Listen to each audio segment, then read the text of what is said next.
It always seemed to be raining in Port Sterling.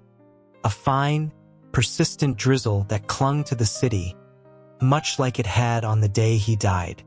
Ethan Cole stood on the stage, his dress uniform immaculate, his posture radiating confidence. A younger officer beside him murmured in awe about Captain Cole's incredible feat. Leo Vance watched Ethan too, his gaze distant. He asked casually if the officer really thought it was so impressive. The officer, taken aback, turned to him with a frown, explaining that it was the Medal of Valor. The department rarely awarded more than 1 or 2 a year. It was the highest honor. He went on, his voice full of admiration, describing how Captain Cole had risked his life to dismantle the city's largest criminal syndicate. Dismantle the city's largest criminal syndicate. An image flashed in Leo's mind. Ethan, gun raised, cornering him in the flickering dockyard lights. He remembered the wry smile he'd offered. He'd asked Ethan if he liked the Medal of Valor he'd gifted him. The only reply was the cold, deafening crack of a gunshot. Merciless and final. A bullet to the head was a uniquely painful experience, he recalled. But it was true. He had handed Ethan that medal on a silver platter. He bit down on the hard candy in his mouth, a burst of strawberry flooding his senses. He supposed it was impressive, in a way. After the ceremony, Ethan summoned him to his office. He sat behind a large metal desk, a file open before him. A small bandage was stuck to his forehead, a lingering mark from their final confrontation that hadn't quite healed. His cheeks were a little more hollow than Leo remembered. He'd lost weight. His expression was stern, his brow etched with a deep weariness that hadn't been there before. This wasn't the Ethan he knew. Ethan's voice, crisp and devoid of emotion, cut through the silence, asking if he was paying attention. Leo blinked, returning to the present. He confirmed that he was. Ethan read from the file, noting that Leo Vance had graduated with honors from the Port Sterling Police Academy. Leo simply nodded.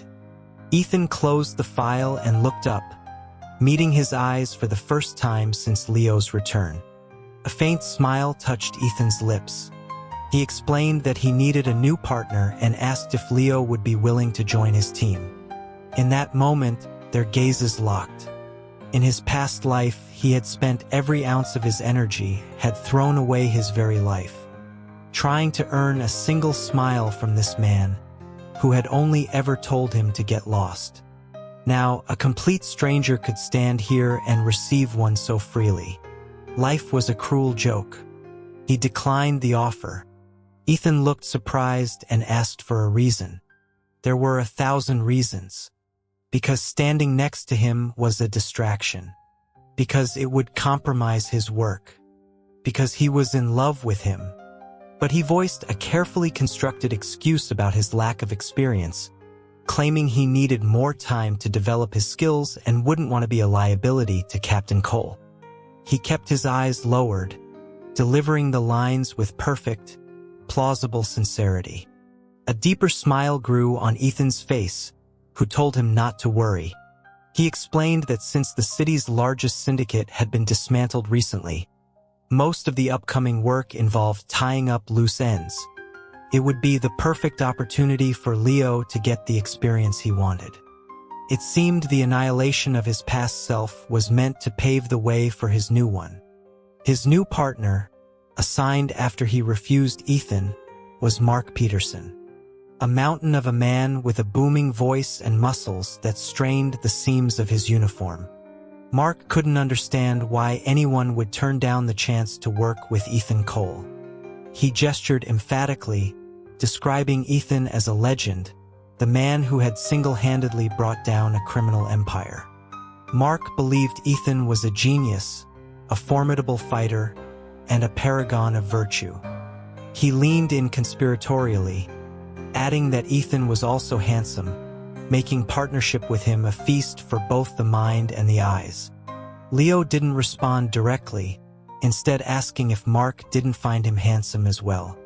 Mark readily agreed that he was, but conceded that he wasn't quite on Captain Cole's level. Leo finally looked up from the city map he was studying, a ghost of Ethan's old smile playing on his lips.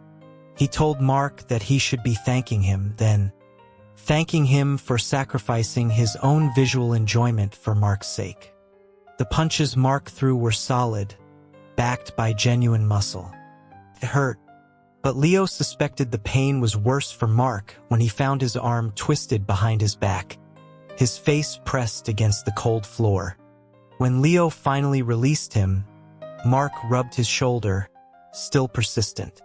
He asked if Leo truly disliked Captain Cole, if he really didn't want to be his partner. The word love escaped his lips before he could stop it, a muscle memory from a former life. He paused, the motion of dusting off his pants suddenly still.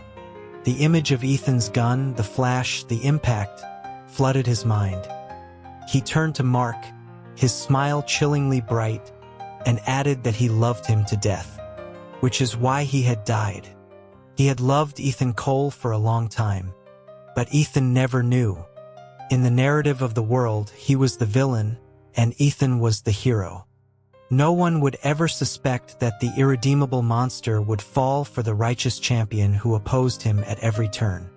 But he had always been an anomaly. His entire organization was a web of shadows and influence, too deep and too wide for anyone to dare touch. Except for Ethan Cole, the captain of the Major Crimes Division.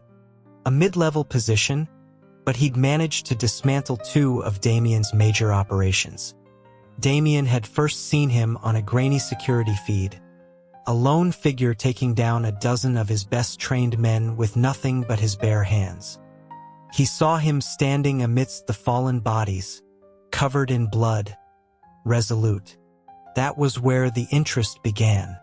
Power bred desire, and Damien was certain that no one, not even Ethan Cole, could be truly clean.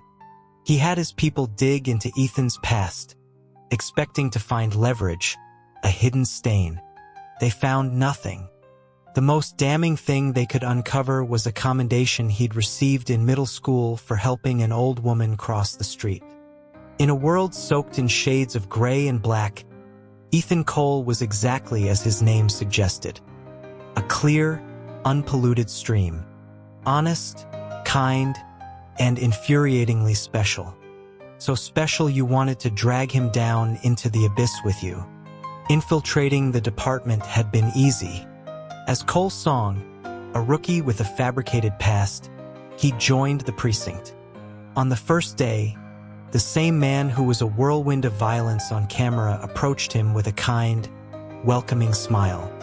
Ethan would get flustered at compliments, rubbing the back of his neck with a bashful grin. When Cole had said he'd be counting on him, Ethan had clapped him on the shoulder, his eyes full of earnest resolve, promising he would do everything he could to help. Police work wasn't the constant high-stakes drama he'd imagined. There were mundane tasks, catching shoplifters, directing traffic around a burst water main, finding lost cats. He remembered one mission where Ethan, megaphone in hand, was meticulously checking every bush in a suburban park for a runaway beagle. Damien had wanted to laugh. The culmination of their efforts was a ridiculously oversized plaque from the grateful owners, with our hero, protector of paws, engraved on it. The other officers joked and took pictures. But Ethan had taken the plaque back to the precinct and hung it on his office wall like it was a medal of valor. Damien had leaned against the doorframe, watching him. He saw the old scars on Ethan's arms mingling with new scratches from the search. He thought of the man in the security footage, a brutal fighter, and the man before him, proudly hanging a cheesy plaque. He couldn't reconcile the two. He finally asked if spending so much energy on such trivial matters had any real meaning. Ethan, his kind and righteous captain, didn't get angry. He simply turned and brushed some dust from Damien's shoulder. He told him to remember that, to the people they served, no problem was small. Their job was to protect the public's interests, no matter how insignificant they seemed. Cole Song was the name he used, and Ethan, with the gravity of a teacher, looked at him with such sincerity. But he was destined to be a failed student. He was a villain rotten to the core. He grew tired of the endless, thankless good deeds, even if it meant being at Ethan's side. Ethan was smart. Damien had laid a trail of breadcrumbs for a new lead, expecting it would take Ethan at least a week to follow. He solved it in 3 days. Before the raid, Ethan had personally checked his gear, carefully handing him his sidearm. He'd warned him that it was his first time using a gun in the field and that his priority was to stay safe. Damien had to suppress a smile. He'd been handling firearms since he was a child, climbing his way to the top over a river of blood and bodies. He was more proficient with this weapon than Ethan would ever be. But he nodded obediently and promised to be careful. He called him Mama Bear, a nickname the younger officers used for Ethan because of his meticulous, protective nature. Ethan could apparently even sew a ripped uniform in his office with a kit he kept in his desk drawer. Ethan had punched him lightly in the arm, telling him not to be an idiot. The blow was weak, barely felt, almost a caress. Damien, who normally disdained such childish jokes, found himself grinning. During the operation, he deliberately let the target escape. When Ethan arrived, he found Damien with his arm bleeding profusely, a deep gash that showed a hint of white bone. He had been contemplating making it worse. Ethan rushed to him without a second thought, tearing a strip from his own shirt to make a makeshift tourniquet. He anxiously checked him for other injuries. Damien shook his head, reporting that he'd lost the suspect. Ethan just sighed in relief, telling him it didn't matter as long as he wasn't seriously hurt. Ethan had him sent to the hospital. The wound looked worse than it was. After getting it stitched and checked, Ethan came to pick him up. At dusk, he took him to a small, greasy spoon diner for a burger and fries. The burger was cheap, the meat a bit thin, the fries a little salty. Ever since he had clawed his way to power, Damien had only eaten the best, the most expensive. He felt his life, bought with blood, deserved better than cheap food. But Ethan explained that he'd been coming to this place since he was a kid. He always came here after a rough day. It made him feel grounded, safe. He hoped Damien wouldn't mind. So Damien ate every last bite in silence, and then ordered another. If Ethan said it was good, then it was good. During his recovery, he ignored Ethan's advice to stay home, showing up at the precinct every day with his arm in a sling. Ethan was exasperated at first, telling him they had enough people and he should be resting. Leo just propped his head on his good hand and looked at him earnestly. He had to be on standby, he said, in case Ethan suddenly needed him, so he could see him at any moment. Not long after his arm healed, he was out on patrol with Ethan again. This time, he was the one who received a commendation. He'd spotted a man on the street who vaguely resembled a wanted fugitive. Instinct took over, and before he could think, he had the man pinned against a wall. Turned out to be the right guy. The idea that a villain could do something for the public good was laughable. One phrase came to mind: close to the ink, one becomes black. Close to the vermilion, one becomes red. No, close to the stream, one becomes white. Silas, his partner from the old days, now his equal and rival, had mocked him for it. Silas was crazier, with more blood on his hands. After the laughter died down, he pressed a knife to Damien's throat, asking if he was getting addicted to playing cop. The blade bit into his skin, but Silas couldn't beat him. In the end, it was Silas's blood that stained his clothes. Damien released his collar and stood up, wiping his hands clean with a napkin.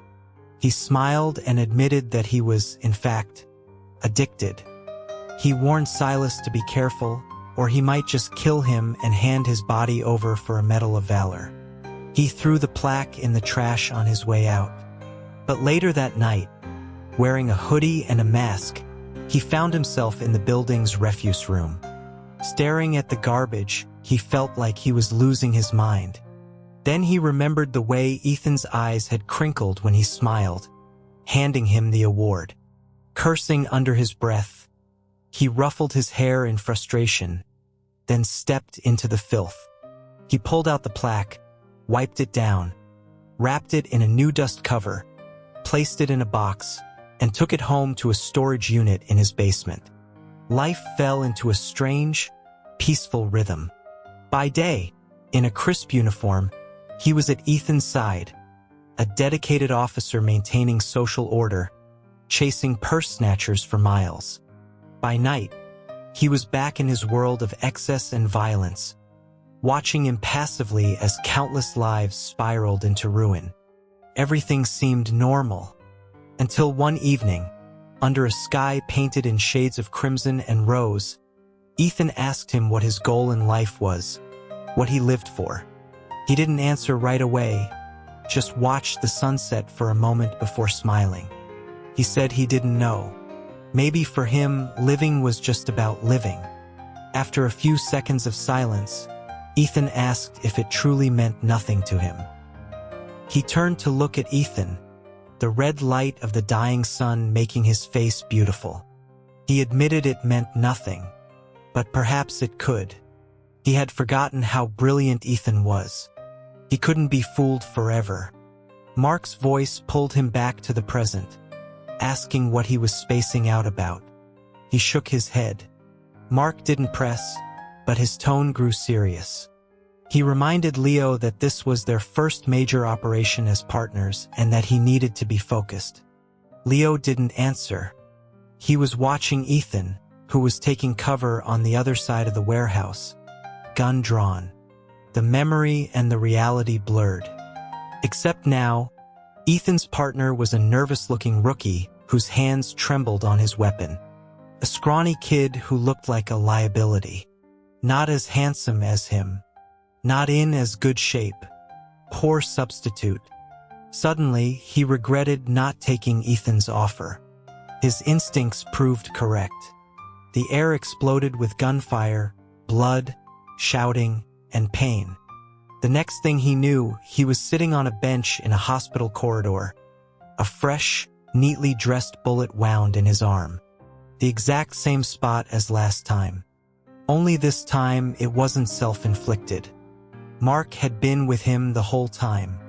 The 6'4" man, a wall of muscle, had started crying when the doctor confirmed Leo was going to be fine. Leo was half annoyed, half amused. He asked why Mark was crying like a teenage girl when the doctor had just given him the all clear. Mark didn't argue, just wiped his tears on Leo's shirt sleeve, mumbling about how much blood there had been, how he thought their partnership was over after only a month. Now, Mark was standing there, holding a stack of prescriptions like a worried mother, lecturing him on dosages and side effects. When he finished, he fell silent for a moment. Then he commented on how impressed he was with Leo's skills. When the gunman had aimed at Captain Cole, both he and Ethan's rookie partner had frozen, but Leo had moved like lightning. He said that if Leo hadn't shielded him, Captain Cole might have been the one who got hit. His gaze shifted down the hall. Leo followed it and saw Ethan. He was talking to a doctor in a white coat. The man was tall, maybe 6'1", with pale skin and gold-rimmed glasses, exuding an air of cool, refined intelligence. But he was looking down at Ethan, his expression soft and gentle. Leo recognized him. Dr. Julian Hayes, head of the emergency department at Port Sterling General. A healer who saved lives, and a cop who upheld justice. Perfect match by anyone's standards. And, as Leo knew from the book of his world, Ethan's official love interest. As they spoke, Ethan glanced up and met Leo's eyes. He excused himself and walked over. He told Leo he'd spoken with Dr.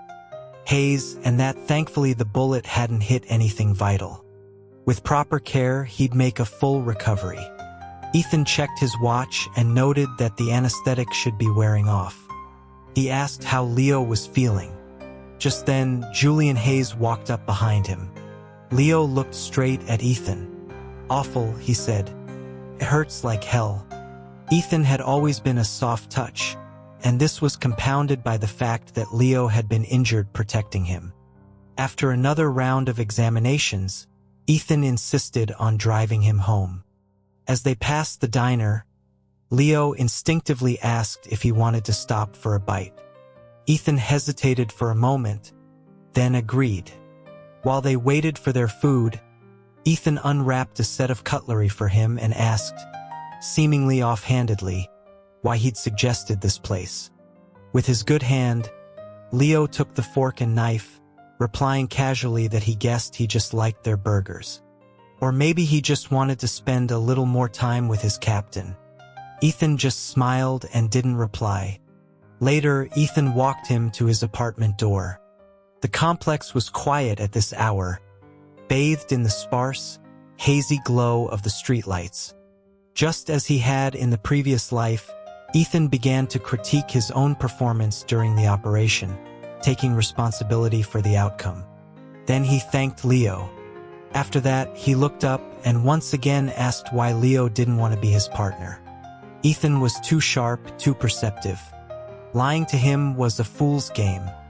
Leo opened his mouth to give another excuse, but an image of Ethan and Julian walking together, looking so perfectly matched, flashed in his mind. It was infuriating. What good was being the hero if you just followed the rules? The prepared answer died in his throat. To hell with it. He reached out, wrapped an arm around Ethan's waist, and pulled him close, pressing his lips against his. If lies would be seen through, he might as well tell the truth. It was a brief, light kiss. His thumb found the small mole on Ethan's side, a detail he remembered intimately. He finally answered the question. It was because he liked him and he was afraid of moments just like this, of losing control and letting it affect his work. He watched the stunned disbelief on Ethan's face, then tightened his grip and placed another soft kiss on the corner of his mouth. He murmured, asking why the captain always had to force an answer out of him. They say falling in love gives someone a weapon to use against you. In his past life, when he realized he loved Ethan, there was no panic. He simply decided he would have him. It took him 208 days of being undercover before Ethan finally tracked his real operations to a major deal. When the raid started, Ethan had ordered him to turn around. The moment Ethan saw his face, his expression didn't change. It was as if he'd been expecting it. Of course, a man that brilliant wouldn't have been fooled for so long. All this time, Ethan had been playing him, using his arrogance against him to quietly sabotage his empire. Now he'd sprung the trap. But Damien just dropped his weapon and smiled. He greeted his former captain. Then, under the threat of a dozen guns, he walked toward him. He stopped just inches away. He reached out to brush a stray lock of hair from Ethan's forehead, but Ethan flinched away. His fingers met only empty air. He laughed and asked if Ethan really thought he was the only mole in the department. In that moment of hesitation, other shots rang out. Agents who had been invisible presences in the precinct for months emerged from the shadows behind Ethan, swift and silent. One of them plunged a syringe into Ethan's neck. His body went limp, and Damien caught him, pulling him into his arms. This time, he was able to smooth back that stray lock of hair. He admitted to himself he wasn't as smart as Ethan. But after years of living on a knife's edge, he always had an escape plan. He always sensed when things were off. He held Ethan captive. It was less a prison and more a gilded cage, a penthouse apartment he'd secretly purchased. Ethan couldn't leave, but otherwise he was free. He was not a cooperative prisoner. He injured several of Damien's men and destroyed priceless objects. Damien just replaced them, showering him with lavish gifts. Fine food, expensive watches, tailored clothes. He looked beautiful in everything. During their struggles, Ethan would plead with him, telling him to just be a better person, that if he changed, he could learn to love him. But he was lying. Damien saw no love in his eyes, only a carefully suppressed hatred. It didn't matter. Love was a noble concept, something a man as corrupt as him had no right to touch. It was enough that Damien loved him. He wanted the man, not his love. He didn't deserve it. The higher-ups in his organization soon learned about Ethan's capture. They'd wanted Ethan gone for a long time, but they couldn't find where Damien was holding him, and they didn't dare move against Damien directly. They sent Silas with a team to get the information. The fists and boots landed with sickening thuds. Silas stood over him, a foot on his stomach, a gun to his head. He sneered, asking Damien if he had any idea what kind of trash he was, hiding a cop, playing some twisted game of forced romance. For all their differences, Silas knew him best. Others thought it was a strategic move, a long game. Only Silas saw it for what it was. Forced romance. It was an apt description. A grin stretched Damien's lips, and blood trickled from the corner of his mouth. He grabbed the barrel of the gun pressed to his temple and looked up. He told Silas to go ahead and shoot him a few times. Maybe then he could go back and play the victim, earn some pity. Silas's face contorted with rage. He threw the gun aside and used his fists instead. Before he left, he wiped his hands clean and warned Damien not to take it too far, or he wouldn't even know how he died. After they were gone, Damien staggered to his feet. Every inch of him ached. He spat, cursing Silas, then called one of his men. As he stepped out of the alley, his eyes fell on the glowing sign of a flower shop across the street.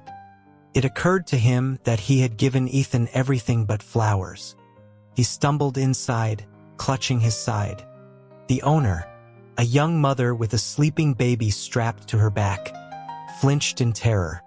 She shielded her child instinctively, then stammered, asking what he wanted. He pointed to a large bouquet of red roses in the corner and emptied his wallet onto the counter. She shook her head, terrified, refusing to take so much money. Not wanting to argue, he walked to the corner, carefully wiped his bloody hands, and picked up the flowers himself. He told her the blood on the floor would be a hassle to clean. Remembering the tedious cleanups he'd witnessed with Ethan, he said the extra money was for the trouble. He waited by the door for his ride. A moment later, the shop owner, still visibly frightened, came out and handed him a small bag with gauze, antiseptic, and bandages. She managed a quiet, trembling thank you.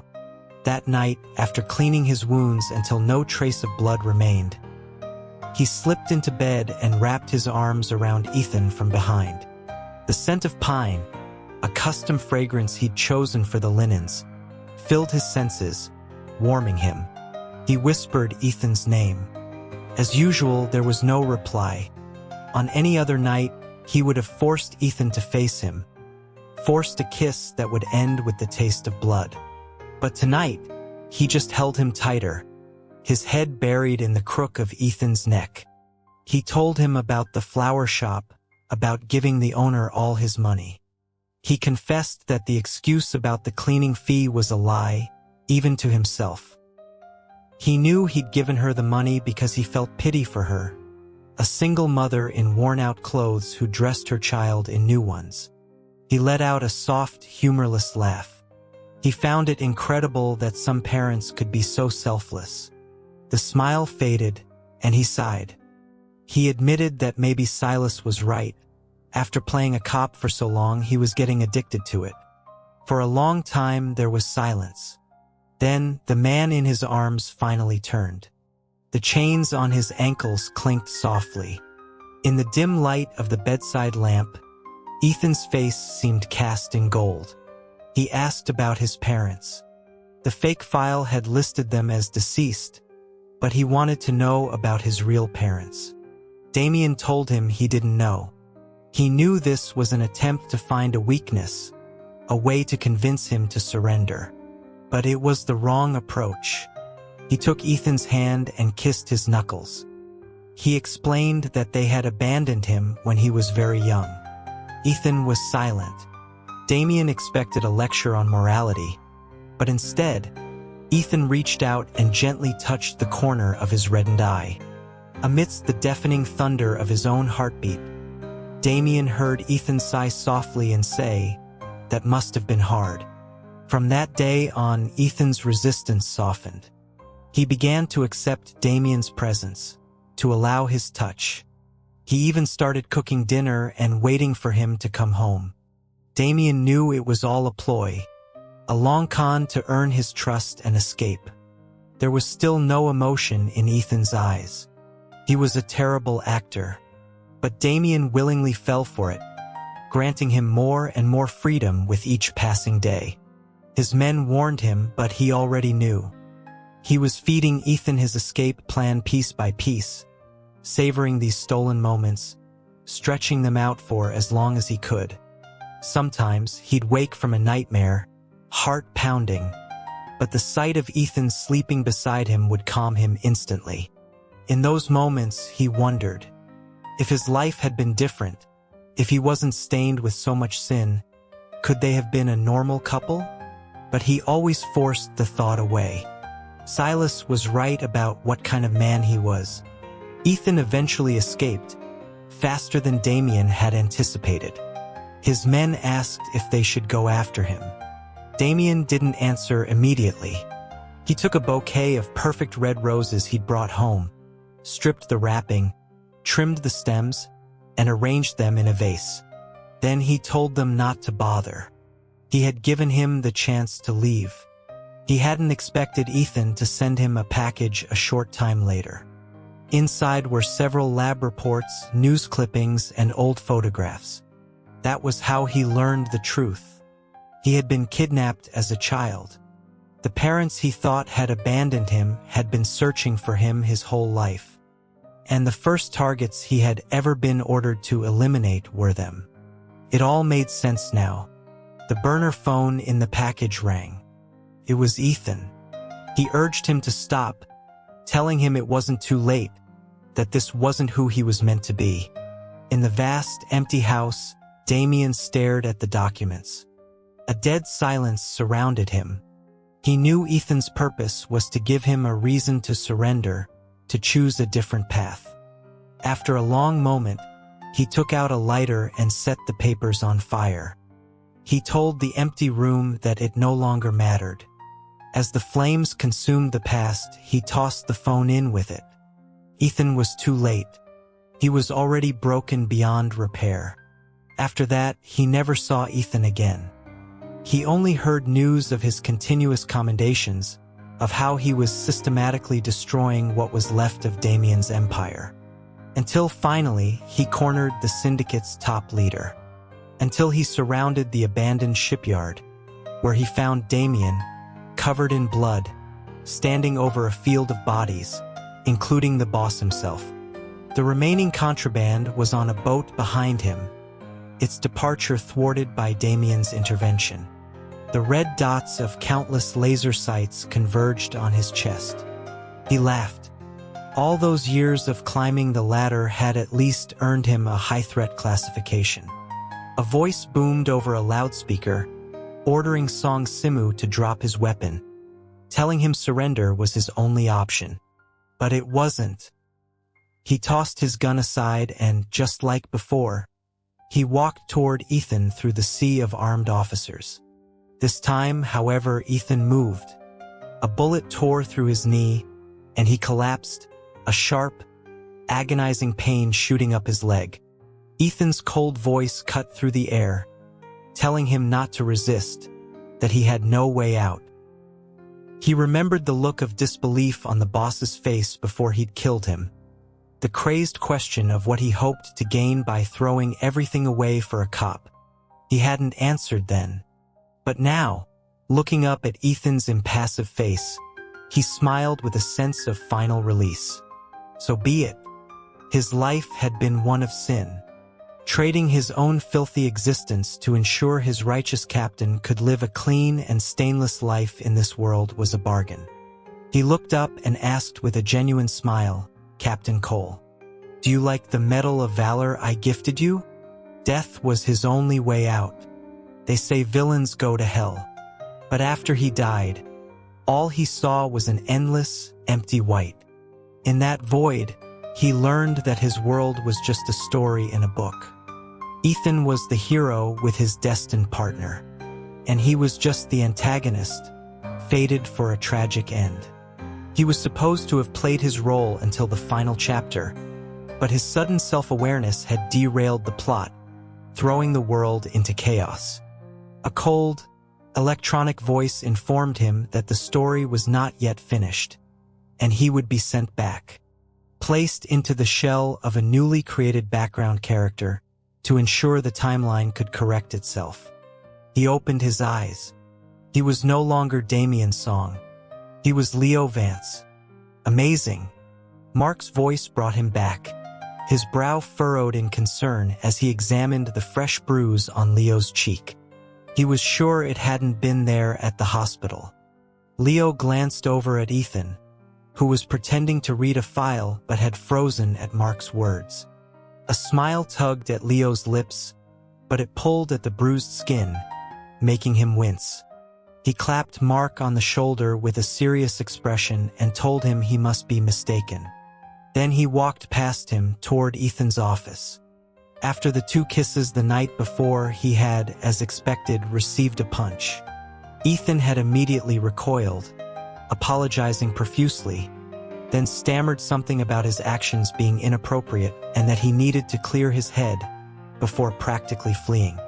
It had looked suspiciously like a panicked retreat. Leo followed him into his office, closing the door behind him. Ethan tried to look composed, but he subtly edged his chair back. His jaw was tight as he asked what Leo wanted. Leo kept his distance, sitting down opposite the desk. He calmly stated that Captain Cole had informed him his behavior was inappropriate. He was here today to ask what exactly was inappropriate about being in love with him. Ethan's throat worked. He looked away, his fingers nervously fiddling with the corner of a page. He began a rambling, formal speech about how as officers, their focus should be on their duty, not on. Leo leaned forward, a smile in his eyes, and prompted him. Not on what? Not on personal matters, Ethan finished, his voice stiff. He cleared his throat and continued, adopting a paternal tone, saying he understood that the academy and the precinct were environments that made it difficult to meet people, which could lead to confusion. He promised to speak with the higher-ups about organizing more social events, introducing them to eligible women. Leo cut him off. He looked Ethan directly in the eye and said, "Captain, I don't like women. I'm gay." Ethan was stunned into silence. After a long moment, he managed to stammer that if there was a demand, he could also arrange introductions to men. Leo took that as his answer and stood up. He told Ethan that since his feelings weren't a violation of any rules, he would continue to work diligently. He reached across the desk and gently smoothed the page Ethan had been creasing. And he would also diligently pursue him. At first, he hadn't planned to get involved with Ethan again. Just being near him, seeing him every day, would have been enough. But the appearance of Julian Hayes had changed everything. He realized he wasn't as detached as he'd thought. The dark, selfish, possessive part of him, the part that was Damien's Song, was still there. He wanted to be with Ethan, to hold him, to kiss him, to make him his. But across 2 lifetimes, His only experience with romance was the coercive kind. He asked Mark for advice on how to court someone. Mark, mid-sip of water, asked who the target was. When Leo said it was Ethan, Mark choked, spraying water everywhere. He laughed nervously, asking if it was a joke. But seeing the serious look on Leo's face, his laughter faded. He jumped up from his chair, exclaiming in disbelief that Leo was gay, and that he was in love with the captain. Leo confirmed it calmly. Mark slowly sat back down, scratching his head.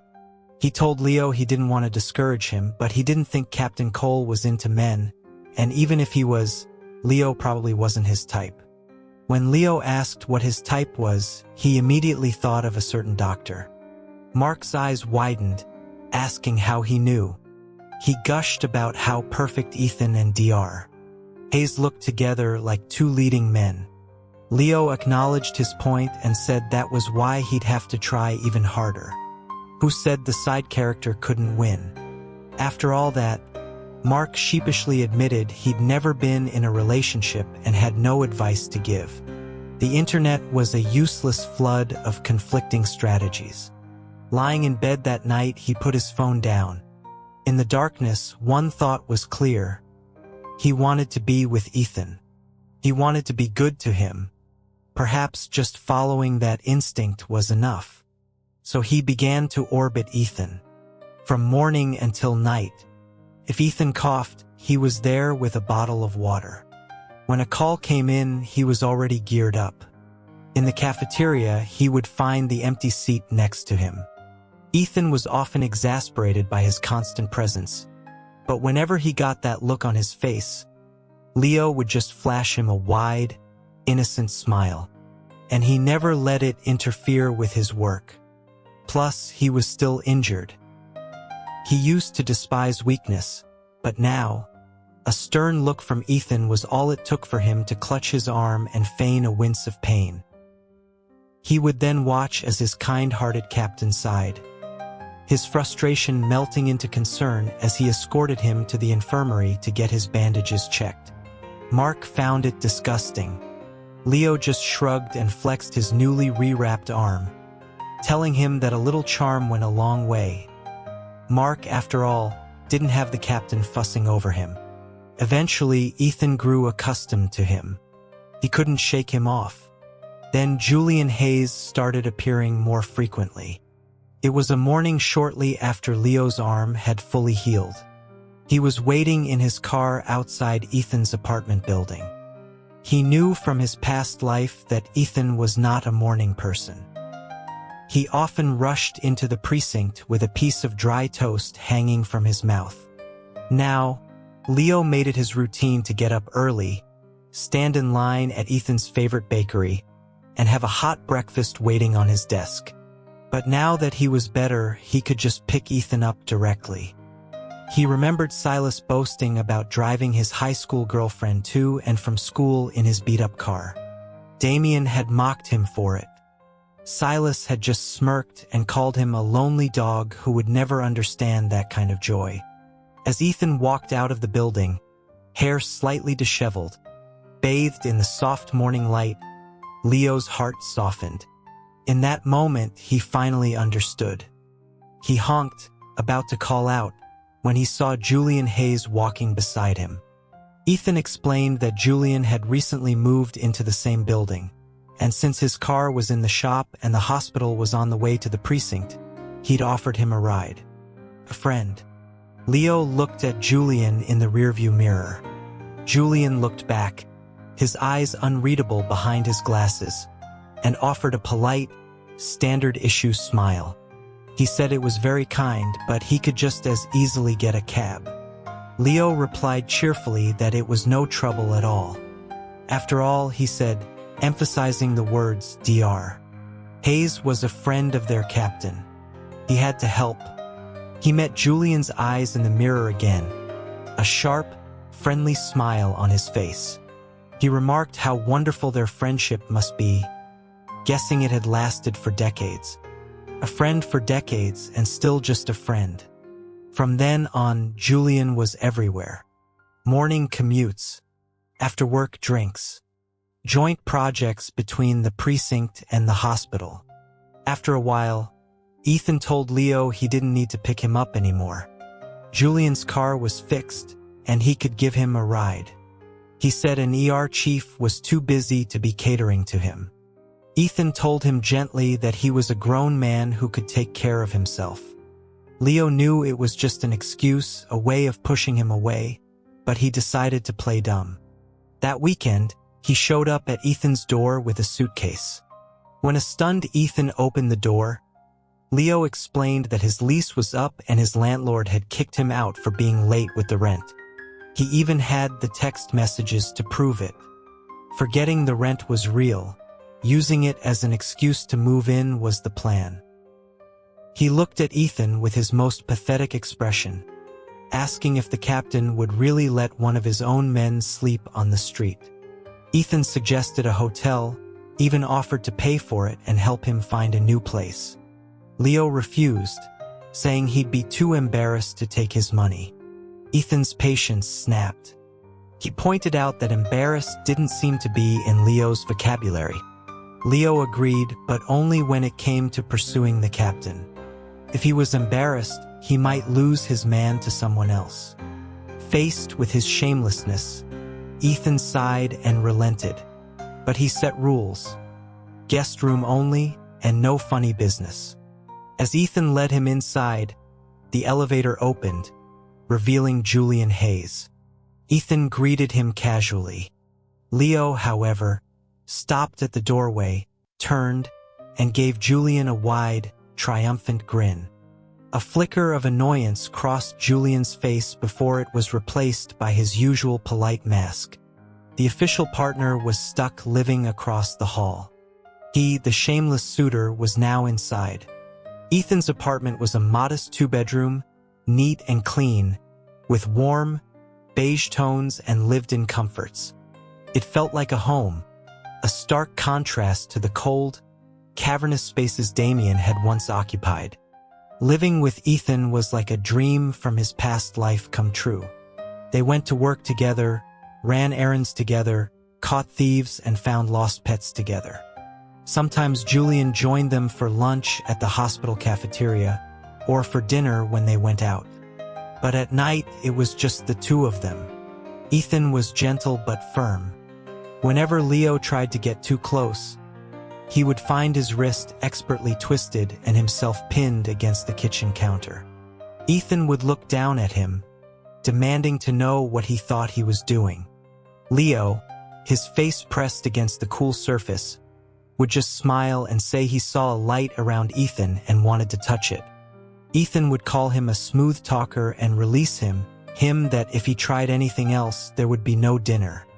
Leo would sit and watch him cook, wearing a cartoon print apron, the setting sun streaming through the kitchen window, bathing him in a golden glow.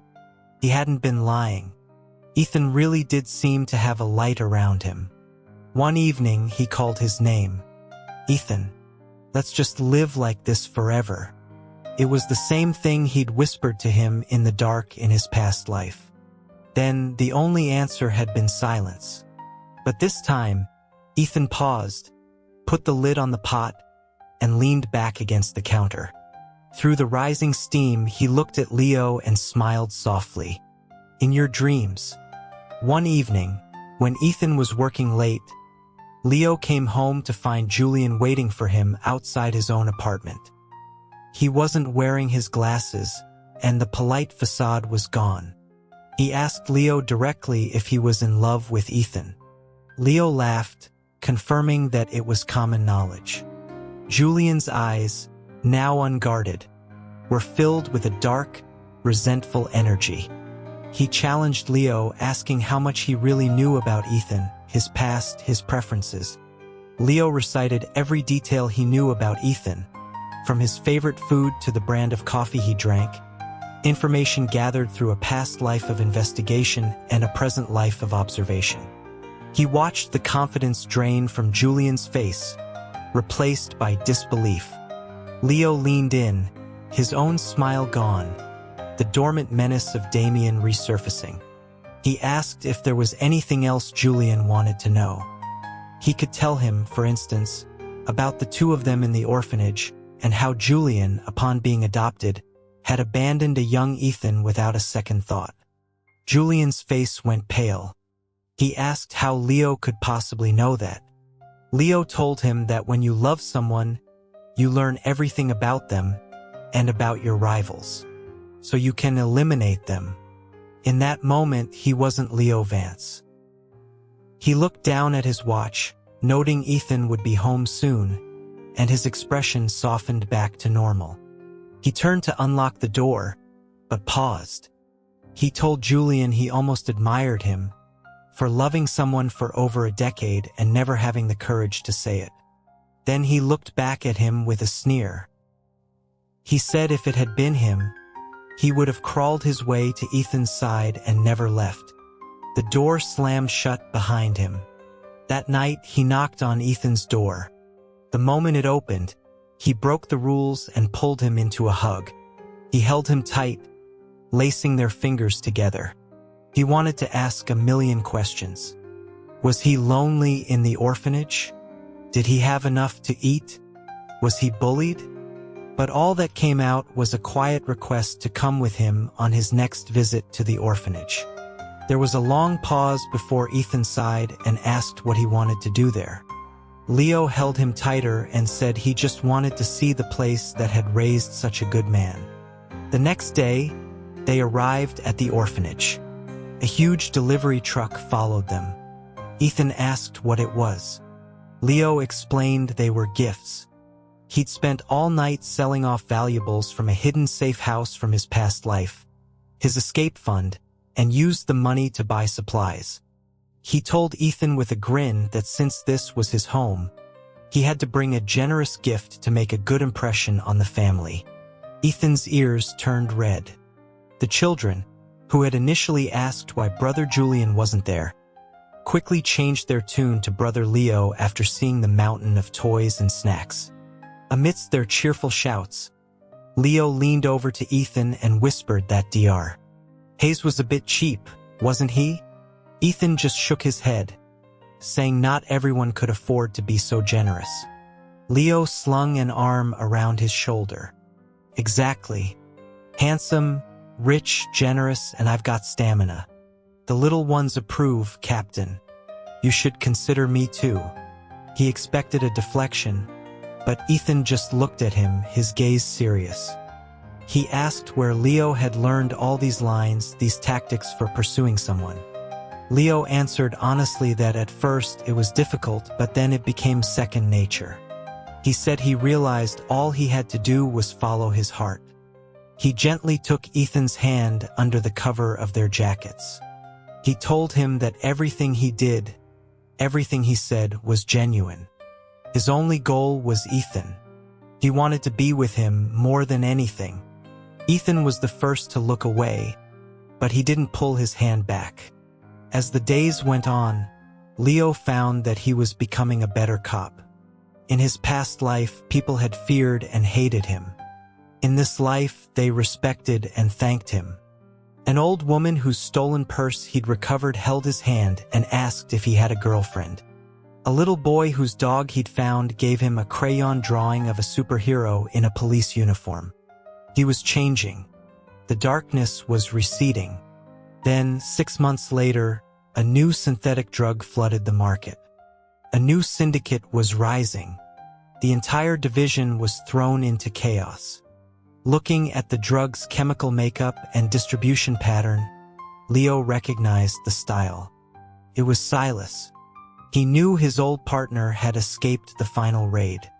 Working through the night, using his intimate knowledge of Silas's methods, he mapped out a handful of probable locations and gave the list to Ethan. Ethan studied the map for a long time, a questioning look in his eyes.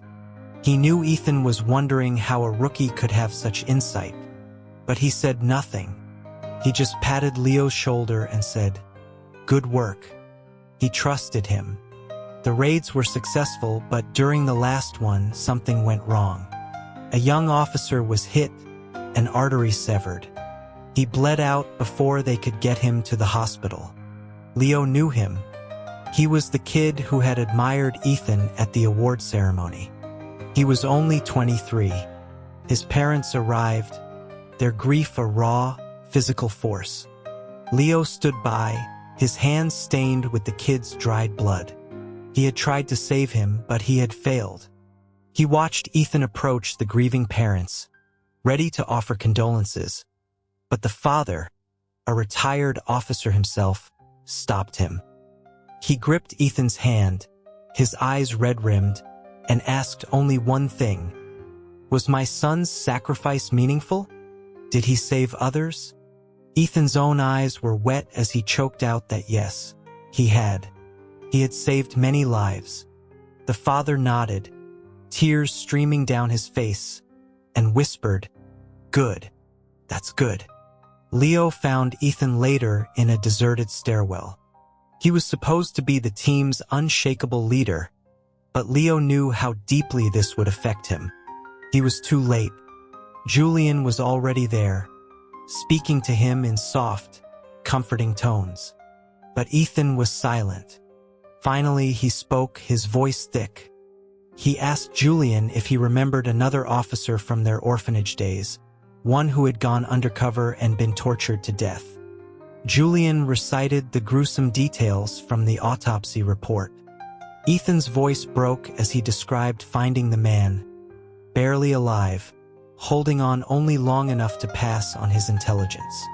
He sobbed, burying his face in his hands, mourning the kid they had just lost. Another bright young life extinguished. It was the first time Leo had ever seen him cry.